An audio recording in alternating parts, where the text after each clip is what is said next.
It's the measure of who we are, isn't it? Not how we handle truth, but how we handle humiliation. They say grace is measured by what you forgive. I say it's measured by what you forget. And I, Amelia Clarke, have the memory of a diamond, polished, sharp, and utterly unforgiving. Some truths are meant to stay buried beneath the marble of the Upper East Side. Tonight, we dig them up. The scene, I relive it frame by frame, never skipping a beat, like replaying a nightmare where you know the ending but want to savor the agony of the start. We were at the dining room table on 74th Street, in their apartment overlooking Central Park. The light, that icy New York sunset gold, filtering through the silk drapes, made everything seem unreal, like a master painting that was a little too clean. There were 9 guests, 9 strained smiles, 9 conversations of exquisite banality, 9 witnesses to my slow death. Julian, my husband, sat beside me. He was unsuspecting, discussing business with James Whitmore, a banker who was too tan and too self-assured. Julian was an elegant enigma, a gentleman at times, but whose soul had been crushed and varnished over by his mother, Charlotte Davies. Charlotte. My universe had revolved around her for 5 years. She was the embodiment of tyrannical elegance. Every pearl on her necklace, every word spoken with that artificial British diction she had cultivated despite decades in America, was a weapon. She never attacked you directly. She disintegrated you through excessive politeness. That night, we were eating Chilean sea bass. I had left a small piece, barely the size of an almond, on the side of my Sèvres porcelain plate. The sweet pea series, of course, the wedding gift she had chosen, and which I had never dared to use for fear of breaking it. Dinner was winding down. The laughter was a little louder, the wine a little more abundant. Then, the silence. The kind of silence that only exists in rooms where luxury has muffled all the sounds of real life. Charlotte, without a word, without even a change in the expression of her perfectly lifted face, leaned down. She lowered her hand. I initially thought she was looking for her bag. She wore a black sheath dress, without a single wrinkle, a diamond solitaire that captured all the light in the room. Her hand returned, but instead of her bag, she held her foot. Not her bare foot, but her shod foot. A black stiletto, a Louboutin, whose sharp heel and red sole, that aggressive predatory color, were pointed toward me. She brought the heel with exasperating slowness over my plate. I saw the fine point, the polished black leather, descend. I saw the small piece of fish on the rim, and then the sound. Scrack. The textured leather, the thin sole, scraping the surface of the Sèvres porcelain, a dry, grating sound, like a fingernail on a chalkboard, but more intimate, more brutal, because it was happening right in front of me in my own space. She moved the shoe to push the small remaining piece of fish into the empty serving dish that a waiter had not yet cleared. She put her foot down, crossed her ankles, and looked up at me. Her smile was small, satisfied, the kind of smile one wears after correcting a spelling mistake. "Such a distraction on my part, Amelia," she murmured. Her voice carried just enough for the table to hear, but not enough to seem theatrical. I couldn't help but notice that little remnant. It is imperative that we return our plates to the household staff absolutely perfect. It is a matter of respect. She didn't say, "You eat badly." She said, "You are a peasant, and I am here to civilize you." She didn't say, "I am in control." She said, "I am scraping your leftovers with the heel of my $900 shoe to remind you of your place." Julian laughed, a small, nervous, quick laugh, immediately smothered by a sip of Bordeaux. He looked at his hands. The other guests pretended the sky had cleared, suddenly discussing the Hampton season with renewed energy. And me? I froze. The perfect plate? The scraped fish? The invisible imprint of the Louboutin heel on the historic porcelain. Naturally, Charlotte, I replied, my voice perfectly level, as smooth as the polished table. I picked up my napkin and delicately unfolded it, acting as if nothing had happened. But deep inside, in that cold chamber where my real self was hiding, a switch had just flipped. I was no longer hurt. I was determined. You know, Julian married me because I was an anomaly in their world. I came from the outside, an art historian, not an heiress. I had substance, a sense of humor that wasn't sarcastic, a life that didn't depend on a social calendar. Charlotte saw this as a virus. She spent her time trying to disinfect me. I remember once, a month after the wedding, she sent back a dress I had bought, simply telling the saleswoman, "Miss Clarke doesn't have the bearing for that color." She did this over the phone. I found the return note in the bag. Doesn't have the bearing. It echoed in my head like a sentence.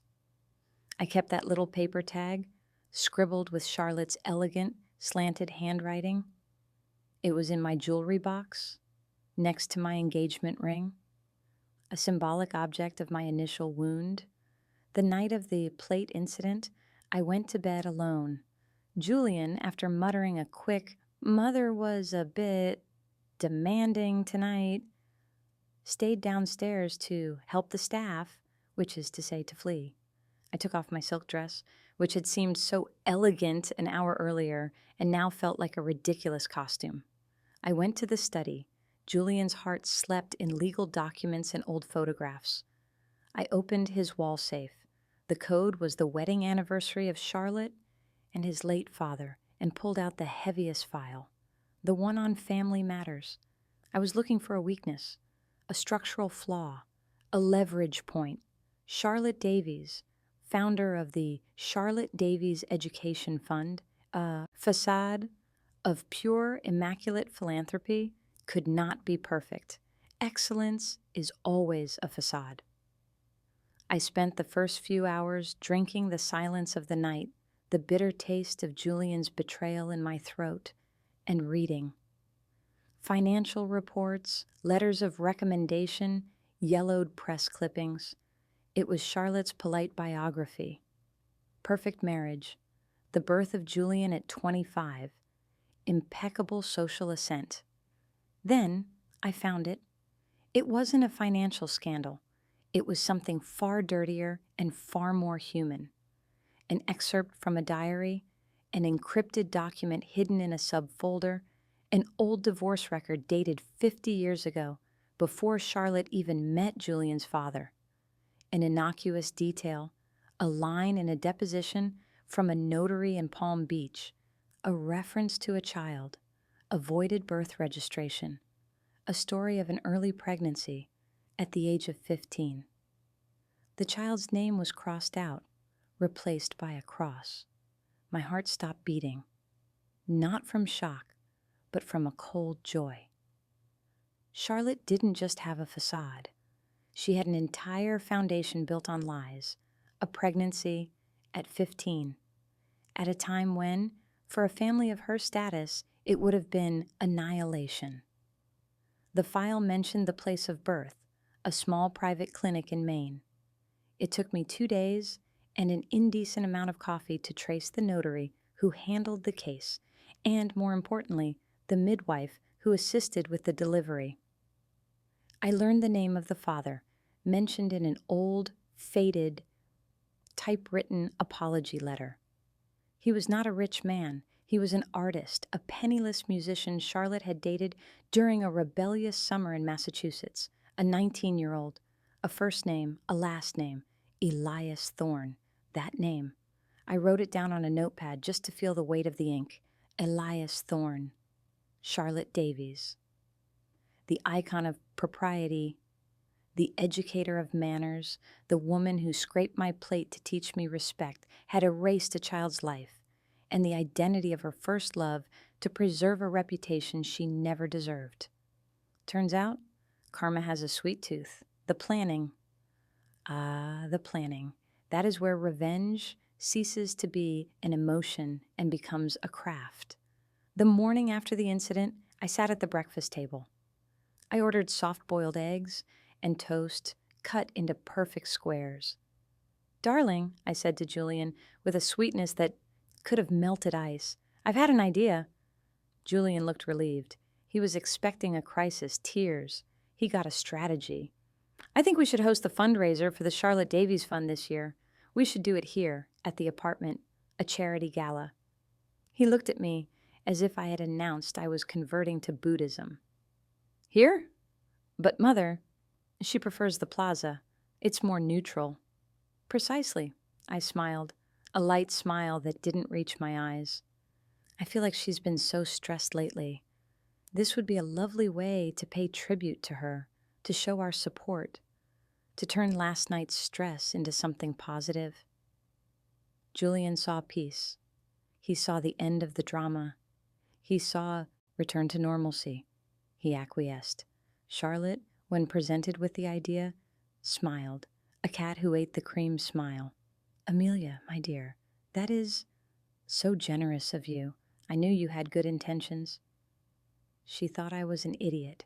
She thought I had internalized the lesson and was now licking her boots to regain a position. She thought I would organize a bland event just to give her an opportunity to lecture me on floral arrangements or wine selection. She didn't know that the Charlotte Davies Fund was about to become the backdrop for her social execution. The event was called The Night of the Falling Stars, a poetic, tragic theme. The invitations were pure off-white cards, engraved. They smelled of expensive paper and the promise of secrets.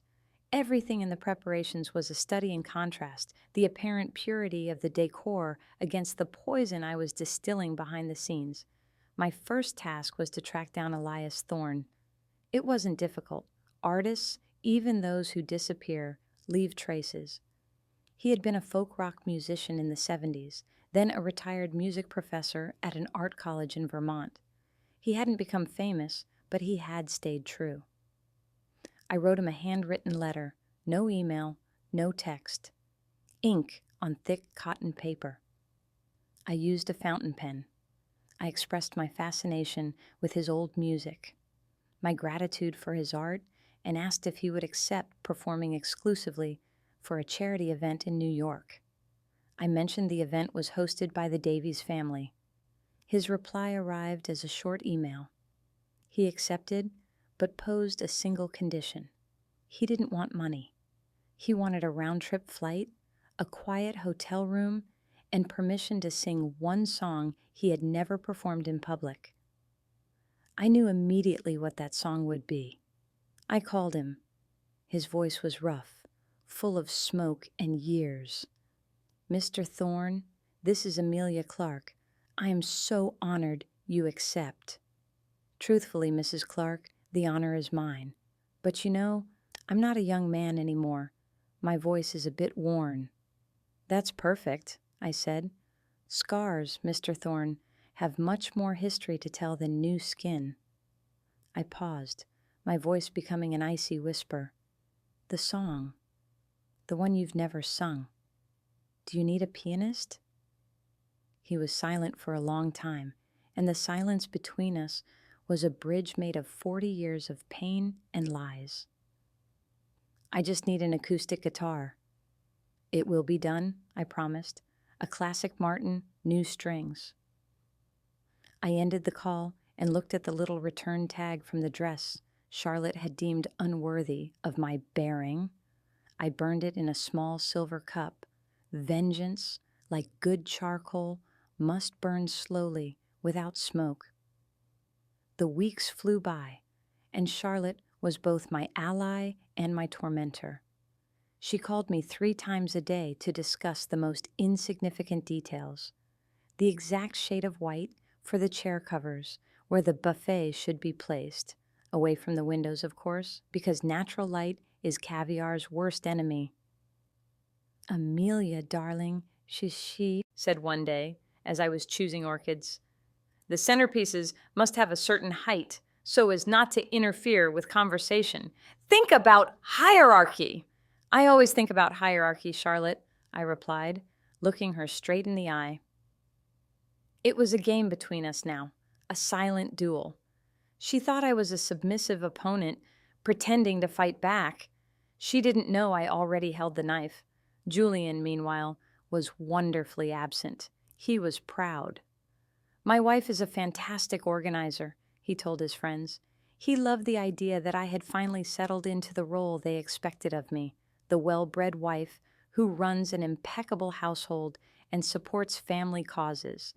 His obliviousness hurt me more than Charlotte's insults, but now it was a strength. His blindness was my best cover. I spent hours in their apartment, the scene of the crime and the execution. I studied Charlotte's portrait in the living room, an oil painting of her at 30. She wore a white ball gown, her eyes full of promises and a forced purity. I could now see the crack, the tension around her mouth. That white dress was a lie, a cover for the secret of her 15 years. I also took time to contemplate the symbolic objects, the Sèvres porcelain, now relegated to a glass cabinet. I didn't throw it away. I wanted it in the house for the event. I wanted the very air of the apartment to remember the sound of the heel on the dish. I chose not to seek out the fate of the child born at 15. I couldn't find him. The adoption system was too sealed. But I found the name of the family who had adopted him, a low-key couple from the Midwest. I decided the child deserved peace. The secret was not his burden, but Charlotte's. The revenge was against the mother, not against the child. The day of the event, the evening itself, the apartment shone. Champagne flowed. Violins played in the library. The guests arrived, a collection of donors, local politicians, old friends of the Davies family. The women wore long gowns, the men bespoke tuxedos. It was the soundtrack of privilege. I was in a midnight blue satin dress. The color contrasted with my pale complexion. I was calm, too calm. I didn't drink a single drop of alcohol. Every smile was precise, every handshake calculated. Charlotte was at her peak. She wore a bottle green velvet suit with an emerald that seemed to flash on and off with every movement. She was the queen, and I was merely her chamberlain, her right hand.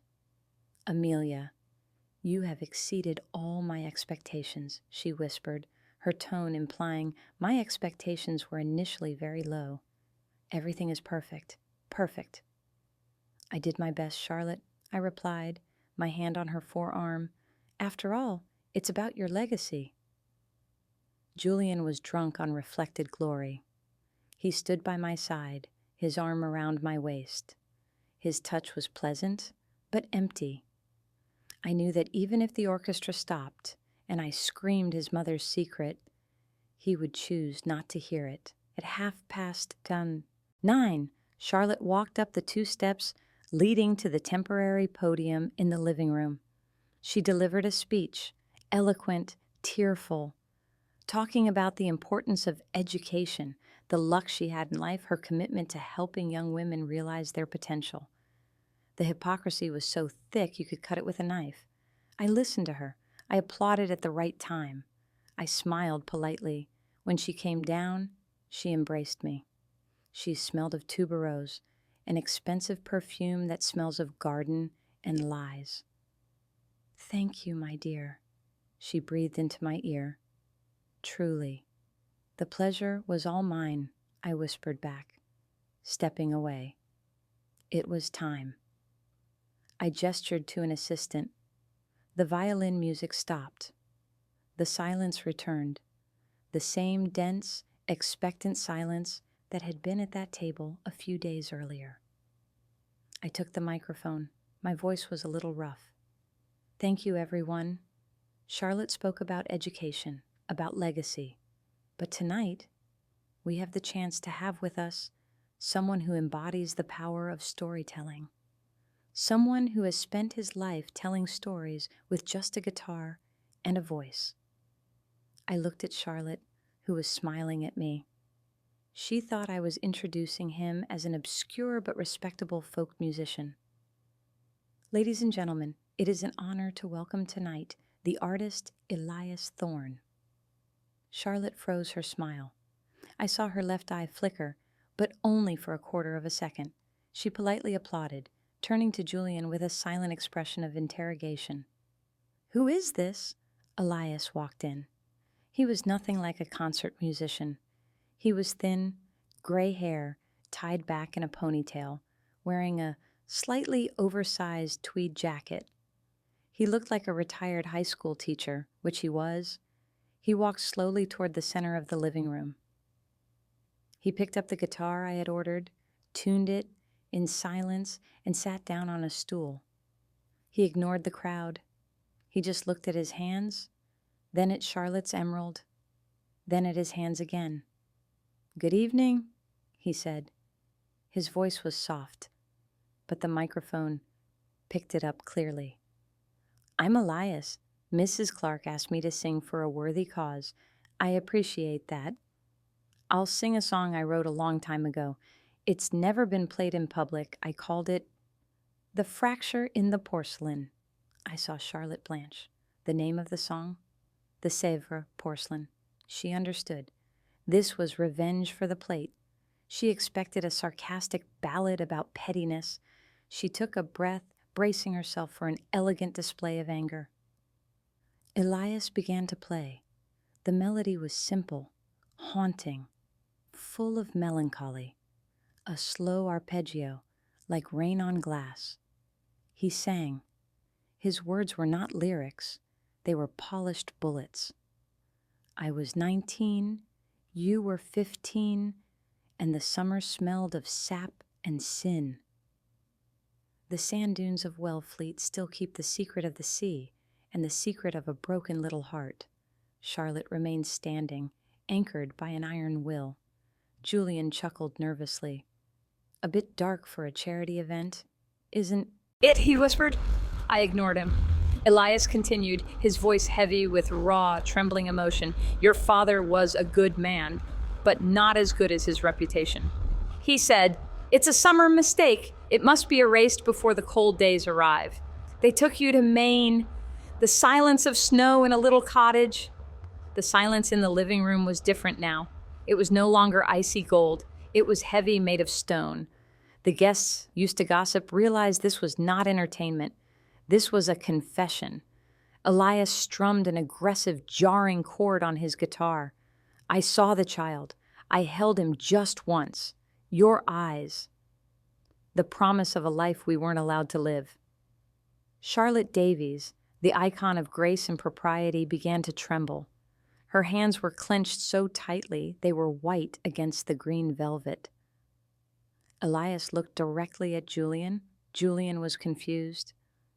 They paid me to disappear, a small sum for a great loss, but the contract bore the signature of the man he called a family friend, the one who orchestrated the silence, a man of law, a man of great piety, Judge Oliver Bennett. I saw Charlotte collapse, not screaming, not crying, just a physical slipping of the soul out of the body. Oliver Bennett, who was sitting in the front row, a close friend of Charlotte's, a major donor to the Charlotte Davies Education Fund, dropped his glass of scotch. The sound of the crystal on the hardwood floor was the only sound other than the guitar. Julian turned to his mother, then to me. Amelia, what in the... Elias finished the song. His voice was almost a whisper. And the day you left that life, Charlotte, you took mine with you. He put down his guitar. He said nothing. He just nodded. a salute to me and to Charlotte, and walked out. The silence he left behind was an explosion. I took a deep breath, the scent of tuberose and destruction hanging in the air. Charlotte stood alone. Julian was 2 steps away, unable to touch the lie that had just exploded. Oliver Bennett was frozen, his eyes fixed on the dark puddle of his scotch. I walked up to Charlotte. She was undone, her face as fragile as the plate she had defiled. "It was a beautiful song, wasn't it, Charlotte?" I asked, my voice soft, softer than ever. It is imperative that we return our hearts to the world absolutely perfect. It is a matter of respect. I placed my hand for a moment on the emerald at her neck, the cold green against the warm skin. Then I let go. I looked at Julian. He was looking at me with a mix of terror and admiration. I had never been so alive, and I had never been so alone. I gave him a small smile, the smile of a woman who has just signed her divorce papers without him knowing it yet. I left Charlotte in the center of her own disaster, a black hole of emotion in an overly bright living room, and walked toward the stairs. I didn't need to look at her again.